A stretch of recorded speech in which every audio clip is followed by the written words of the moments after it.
are back talking about more Chainsaw Man on the channel because, well, chapter 221 dropped today, and for the good majority of the chapter, or I should say, mainly throughout the chapter itself, it was just the fight between Yoru and Pochita on a whole different scale. Like, what I'm about to talk about with you guys when it comes to the context of what I'm saying right here, this fight was just all over the place. So that's mainly what we're going to be talking about here. We're going to be talking about what each thing meant, of course, while just me giving my overall thoughts on everything. So yeah, let's just dive straight into it, shall we? So when I opened up chapter 221, the first thing I noticed was that it threw me right back into the ongoing battle between Yoru and Pochita without slowing down for even a moment. It continues the conflict that began in Michigan with the exact same level of pressure, and that made me feel the weight of everything as soon as I started reading. There was no pause, no recap, just straight back into the chaos. What immediately stood out is how massive the conflict has become. There's no longer a battle contained within a city or a single environment. The fight has expanded far beyond anything the series has shown before. The moment I saw that level of scale, I realized that Chainsaw Man is now operating in a space where almost anything is possible. And that sense of unpredictability set the tone for the whole chapter. Another thing that caught my attention too was how calmly the chapter presents these enormous events. When Yoru creates a weapon using the entire state of Oregon, it happens without a dramatic pause. It simply unfolds as the next step in her struggle, and that direct approach made the moment feel even stronger because the story treats it like the natural outcome of the escalating fight. All of this made the start of the chapter feel like a moment where everything is already in motion and I was being pulled along with it. It told me that nothing was going to slow down from here and that the situation was only going to keep climbing in scale and intensity. And the creation of the Oregon sword was the moment that truly made me stop and take in what was happening. Watching an entire state compress into a weapon was something I never expected to see.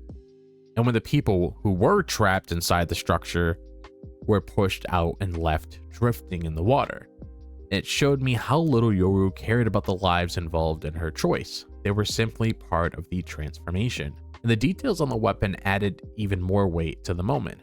The blade, labeled Oregon and the hilt labeled USA, made the sword feel like a distorted version of something familiar.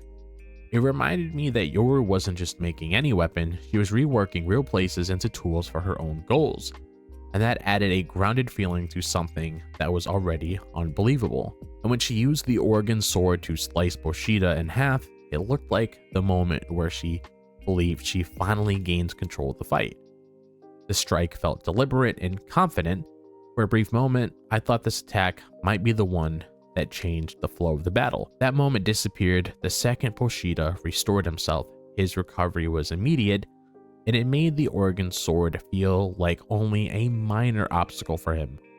That sudden comeback said so much about the strength he now holds, and it revealed how much trouble Yoru was truly in. And the moment that Yoru sacrificed the people living in Oregon was one of the most disturbing scenes in the chapter. The way everyone vanished with a small, quick sound made it even more alarming. There was no dramatic buildup or long pause, it happened in an instant. That simple presentation made the act feel far more real. The part that struck me the most was how calmly she did it. She didn't stop to think, worry, or hesitate. She made the decision as if it was just another step in the fight. And watching her cross that boundary told me she was at the point where her desperation had taken over completely. The power she gained from the sacrifice helped fuel her next attack, which added another layer of weight to the moment. She didn't just remove lives, she used them to strengthen herself, and that idea alone says a lot about how devils view humanity when they're pushed to their limit. And this scene left a strong impression on me because the way it was shown made it feel quiet but deeply unsettling. It didn't rely on large reactions, it let the event speak for itself, and that silence made the loss even heavier. And after everything that happened with Oregon, seeing Yoru immediately sacrifice Virginia to create the nuclear punch took the chapter to a level I never expected. Transforming the entire state into energy for one strike showed how far she was willing to go.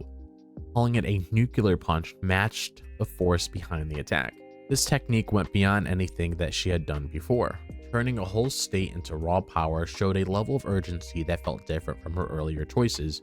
It made it clear she had reached a point where she was ready to risk everything just to stop Pochita. And when the explosion hit, I could feel the weight of the moment through the reaction of the world around them. The devils who were watching were shocked, and even the gates of hell looked close to breaking apart.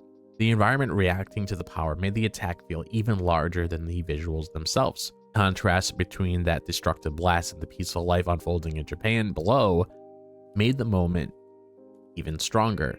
It created a split between two worlds, one falling apart and one continuing on without knowing anything that happened. That gap added a quiet sense of sadness to everything happening above. So yeah, like I said, this was one hell of a chapter of Chainsaw Man. It was mainly an action-heavy chapter, so honestly, as you were reading, you were just seeing an entire fight taking place.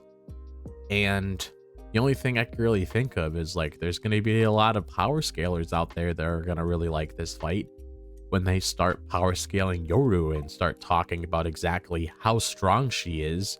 So that's going to be very interesting to see all these different kinds of discussions online for sure. Because, I mean, you always see those everywhere, no matter where you go. But I'm only wondering, I mean, we've already seen what Yoru did with Michigan. We already seen, what she did with Virginia and Oregon in this chapter. What's next? What's next on the table? Is New York next?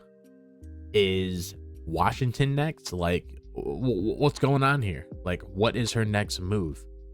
Is she going to go after Florida and then we say bye-bye to Disney World? Like, what's going on here? Like, I'm just very curious to see how much more crazy this fight is going to be, because oh boy, in like the next couple years or so when this gets animated, it's going to be a pretty interesting fight to see whenever you're watching the Chainsaw Man anime on a weekly basis. But those are my thoughts on this chapter of Chainsaw Man. So now I want to hear from you guys. How did you guys feel about this chapter?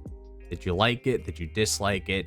Is there anything in specific that stood out to you guys about this chapter that you want to let me know about? You should let me know all those thoughts, of course, in the comment section down below. And if you guys enjoy this video, as always, be sure to like and subscribe. I would really appreciate it. And if you guys want to follow me on my social media, be sure to check out my X, my Instagram, my TikTok, my Facebook. All the links to those are located in the description below, so be sure to follow me on there. Also, if you happen to be a really big fan of Chainsaw Man, you love anime, you love manga, you want to talk more about it with me, be sure to do so. The link is listed in the description and is also pinned to the comment section down below. Click on that bell for notifications so you guys are notified whenever I'm dropping a new video on the channel. I hope all the guys are having a fantastic day, wherever the day may be, if it's the daytime, the nighttime, or the evening. And I'll see you guys in the next video. As always, peace out.